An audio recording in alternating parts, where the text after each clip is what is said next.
You're listening to How to 20-something, the best podcast that helps both men and women navigate their 20s and learn how to adult across all aspects of their lives.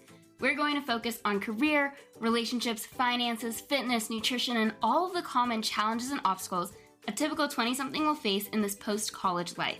I'm your host, Jess Diamond, and I am the CEO and founder of Jess Diamond Coaching, where I help young professionals get their shit together, gain their confidence, and own their life.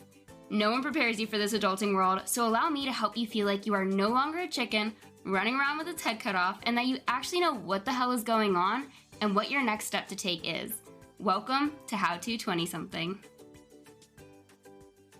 Welcome back to another episode of How to 20-something, where today's topic is all about your non-negotiables. That means the standards or values you are unwilling to compromise on, regardless of external factors or people.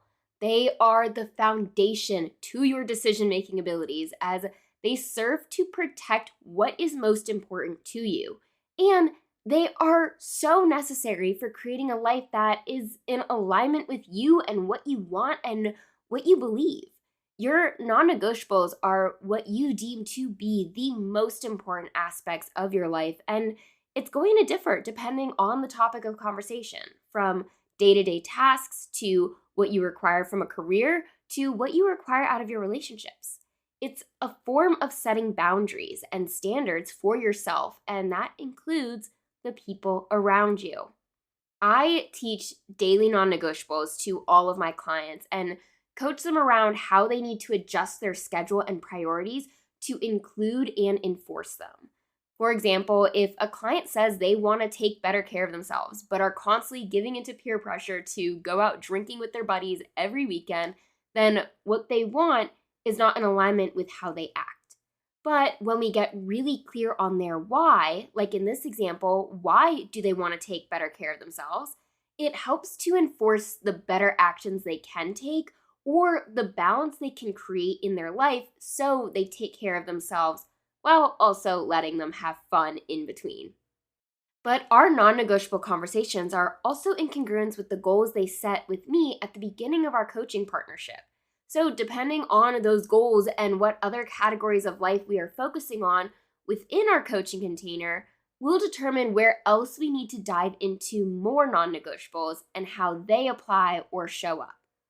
This episode is going to break down each of the categories you can and definitely need to be creating standards for, what that looks like, and of course, why this is important for your success and adulting life as a whole. Now, before I delve into each category, I want to begin by saying two things. One is what you have decided to be your non-negotiables, regardless of the category you are referring to, can and probably will change with time. I know that might sound obvious, but what it really means is have check-ins with yourself every year or so and see if anything has changed. Then adjust accordingly. Did you experience something where you refused to go through something similar again, so now you have to keep an eye out for a red flag that leans towards that situation? Or maybe you realized one of your non-negotiables isn't a non-negotiable, but rather a preference instead. And I'll use my dating life as an example. I have a first date non-negotiable where the guy has to plan a first date. And this stems from my ex's inability to plan anything.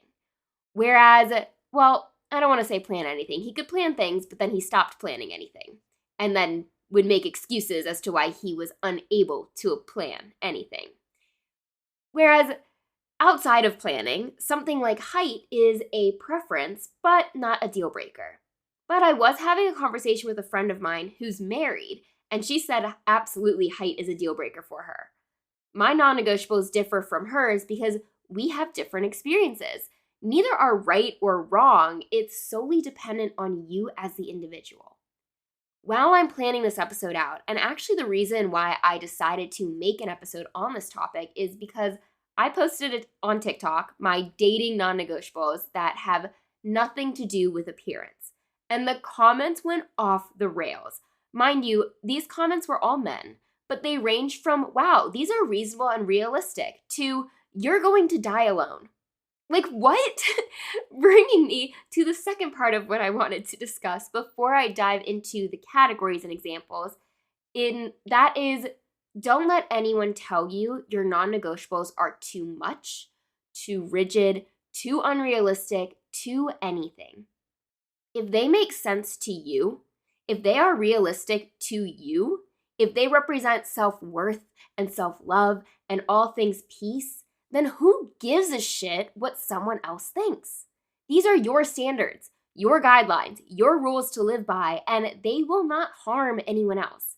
It might upset some people. Others might have opinions, but you know yourself the best. So stick to your guns with what you know is going to serve you the best. I got lucky with my post because I posted something I feel very sure about and very secure about. So when I got those negative comments, I was completely and totally unfazed. In fact, I laughed at how ridiculous these men in my comments were for having the audacity to tell me I'm being unreasonable, which actually, I'm going to tell you what these non-negotiables are right now. And they have not wavered since I left my ex, as he unknowingly helped me come up with what I am willing and unwilling to accept in a partner.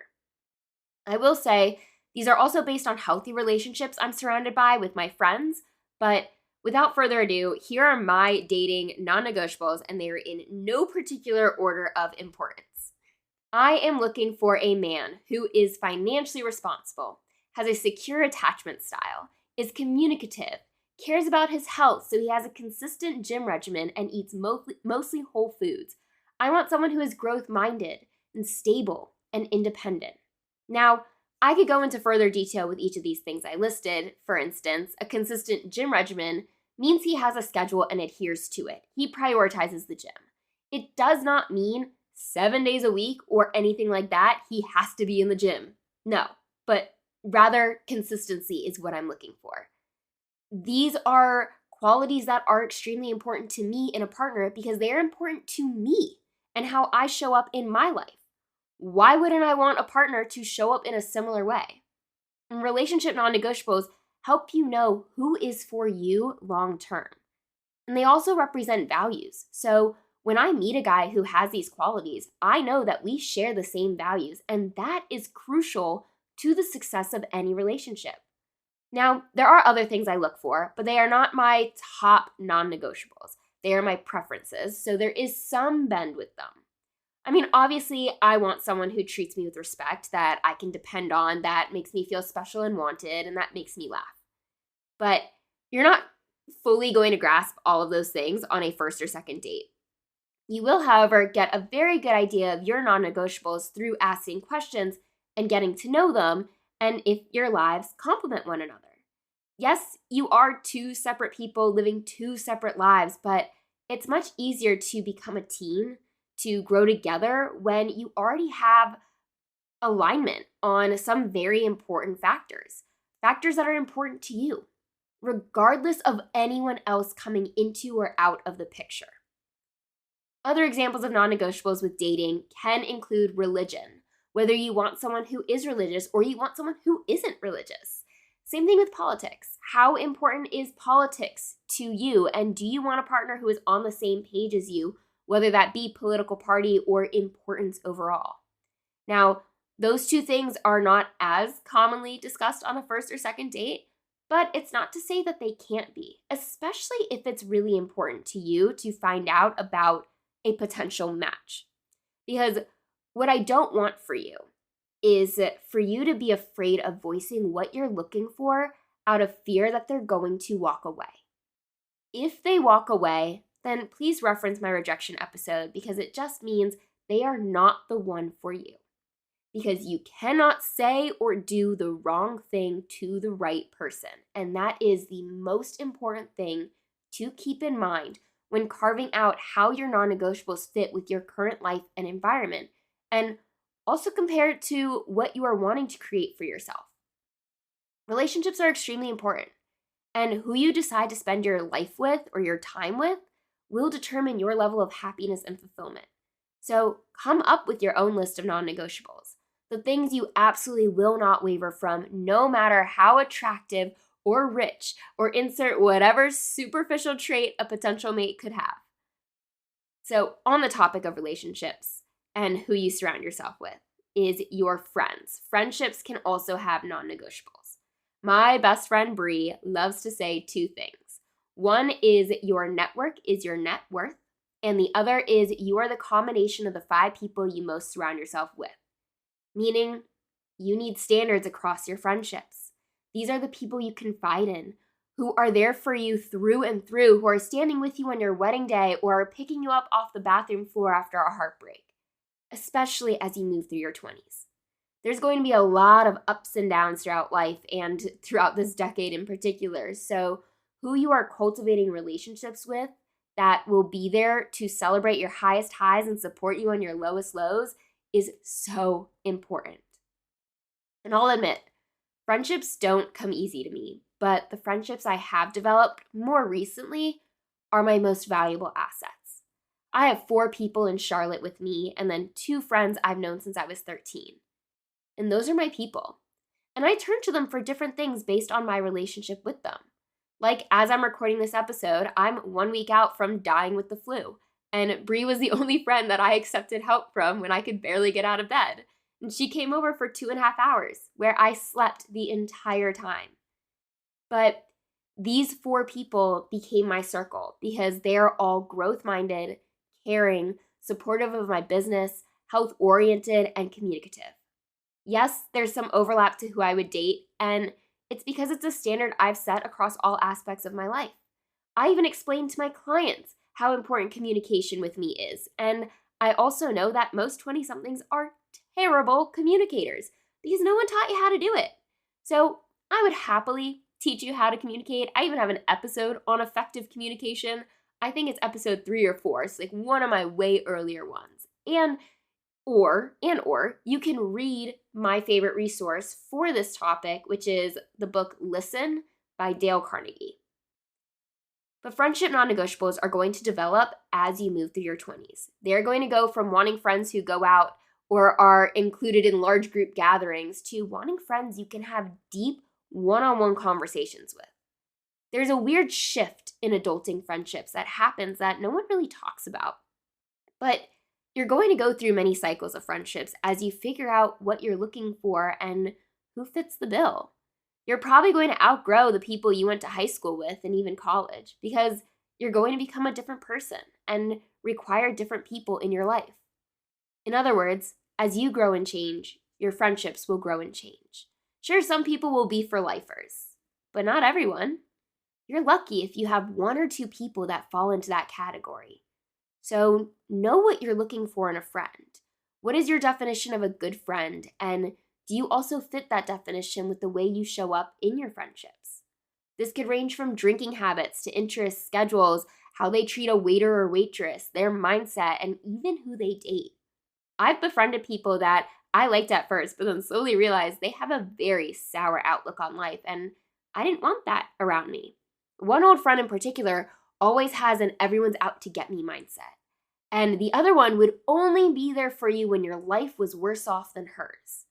Now, these characteristics weren't immediately there, but once a friendship forms and you start to spend more time together and communicate more and let your guards down, some undesirable traits might begin to surface.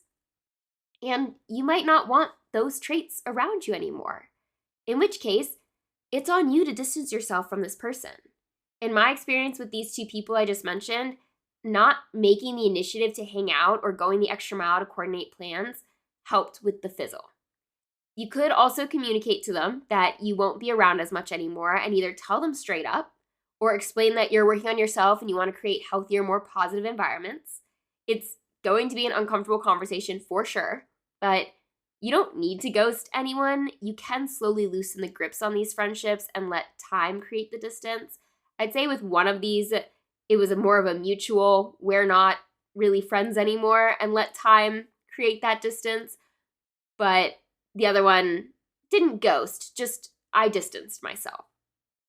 And you could even go by the famous saying, when you are trying to communicate with your friends or build friendships, it's treat others the way you want to be treated. And as a result, you'll develop relationships that are good for you. So those are your non-negotiables in regards to your relationships. Your non-negotiables in regards to your career are just as important as the ones that you create across your relationships. To remind you, Non-negotiables represent your own self-worth and your resistance to settling for anything less. Some non-negotiables in your career can include your salary, whether you're working remote, hybrid, or fully in office, company culture, opportunities for growth, whether travel is required, the location, the benefits, the actual work you're doing. It's everything. I know that I settled in my first job out of school, and I've talked about this many times before on this podcast, but basically I was an interior designer, and my design preferences were corporate, entertainment, or residential. The job I got was retail. I hate shopping. I wanted an office culture in a big city with a competitive pay, and what I got was no workers, no coworkers in my satellite office, 30 miles outside of Orlando, and really crappy pay of I think like $19 or $18 an hour. I didn't realize my preferences were my non-negotiables, and it was because I was desperate and stressed about finding a full-time job. It's a place I see my clients and my friends get to all too often, and it's why I set non-negotiables with my clients within the very first few sessions when they are able to think more clearly about what they want before the desperation of the job search rolls in, because I know it will. The job hunt process is tiresome and stressful, but it's my job to coach them towards a job they want to be at for a decent amount of time and not a place they'll come to loathe in 6 months. It's so important to create this list for yourself. And it's why I taught it in my Make Your Move workshop from January, which, by the way, I have the replay for it. So if you ever want to watch it for yourself, just shoot me an email by heading to the show notes and I'll send that video your way. But you probably have some idea as to what you're looking for out of your career and place of employment. And that list is going to be refined with time because you're going to have different jobs with different experiences that will help you understand what it is you're looking for. So write down your list, post it up right next to your laptop as you go through your job search process so you don't lose track of what you're really looking for. And that is a job that fits your needs, your values, and your quality of life. Your career non-negotiables will also help you apply to the right jobs and then ask the right questions in an interview so you know whether or not this job is what you're looking for, and then feel confident about accepting the position. I had a client a few months ago say to me that she wants to move to Chicago, and she currently lives in Charlotte. But her and I both talked about how she has outgrown this city and is ready for a new adventure. So she was looking for jobs in Chicago, and while she was doing so, she had some places in Charlotte reach out to her about open positions. And she told me that she might take one of the Charlotte ones and use it as a stepping stone. I told her not to. I explained to her that if she wants to move to Chicago, then she needs to accept a job in Chicago and not take a lateral step here in Charlotte. A different city was her non-negotiable that she determined for herself a few sessions prior to this conversation, so it became my job as her coach to hold her to that non-negotiable and not waver because she needed a job. Her finances were controlled for her to be unemployed for a little bit, and she needed to stick with her plan of getting out of her current city as it wasn't a place she could grow in anymore. I've had another client tell me his non-negotiable is having a completely remote job so that he and his girlfriend could travel around when they wanted to and he wouldn't have to lose his job by doing so. So your career non-negotiables are crucial when it comes to the life you are wanting to build and to have in this present moment. Don't let your fears or beliefs cause you to settle. Write your non-negotiables when you have a level-headed, abundance-filled mindset because that's a place you can make fully aligned decisions from. So up next is your non-negotiables in your health. This definitely shows up in the form of boundaries. That is, the boundaries you set for yourself that protect you, your health, and your overall quality of life. It could be getting 8 hours of sleep every night, eating your body weight in protein, following a certain diet like ketogenic or intermittent fasting, lifting X amount of times in a week, getting 10,000 steps every day, running however many miles, or even reading every night or every morning, drinking water before coffee, consuming 3 meals a day. Your health non-negotiables are the ways you show up for yourself regardless of what's happening in your life. Like my friends know I probably won't answer after 9 p.m. because I have a non-negotiable with myself to be in bed and falling asleep. What differs about these non-negotiables is that they do waver if a situation comes up, but I would say that they ring true about 95% of the time. So more times than not, you're ensuring these needs are being met regardless of schedule changes, stressors, or competing demands. Non-negotiable means it's not up for negotiation, and that negotiation is something you are unwilling to compromise on because you know that by adhering to what you've deemed to be most important to you will help you have a balance in your life and maintain your own sanity. Bringing me to your daily non-negotiables, which usually encompass a majority of your health ones, but can also include other areas as well, depending on your schedule. This is what I focus on the most with my clients because my 20-somethings tend to forget everything the moment the weekend hits, but checking off your daily non-negotiables when your schedule is much more lax will help with that balance and, more importantly, with achieving your goals and becoming a fully functional adult. It's why I made an episode a while ago about winning your weekends. Wow, I'm referencing a lot of episodes in this one. I'm just realizing that. So your daily non-negotiables are the tasks, actions, boundaries, standards, everything that you carry out day in and day out. Doesn't matter if you're on vacation, if it's a Wednesday, or if it's the weekend. They are the practices you commit to on a regular basis in order to maintain productivity, growth, and overall well-being. I'll let you decide what you think should be incorporated to your daily life and why it's important for you to show up in that way. But you want it to be about 3 to 5 things, and it could be making your bed, eating breakfast. It's anything that you feel is going to help you and help support you.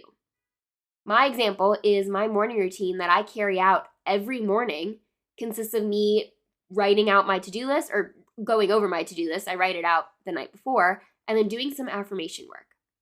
I wake up every day, no matter what, and run through the 3 wins I'm after that day because I know it starts my day on a positive note and helps me go through what I need to do that day and the different ways I need to show up.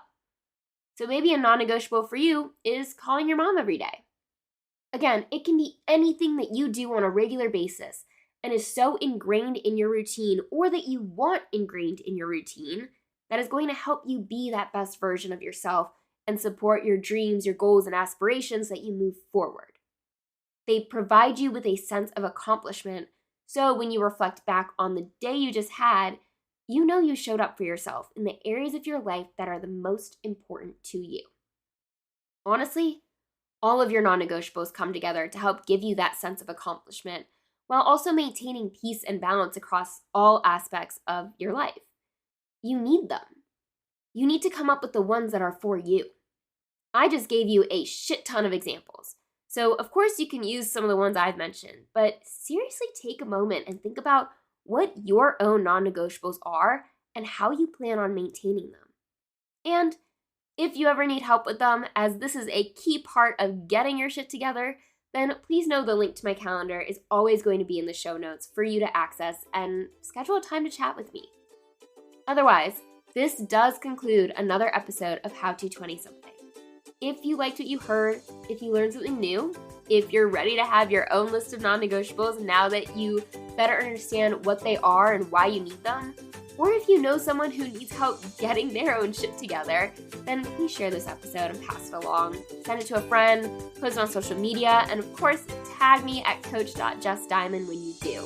And as always, I can't wait to be in your headphones again next week with another brand new episode.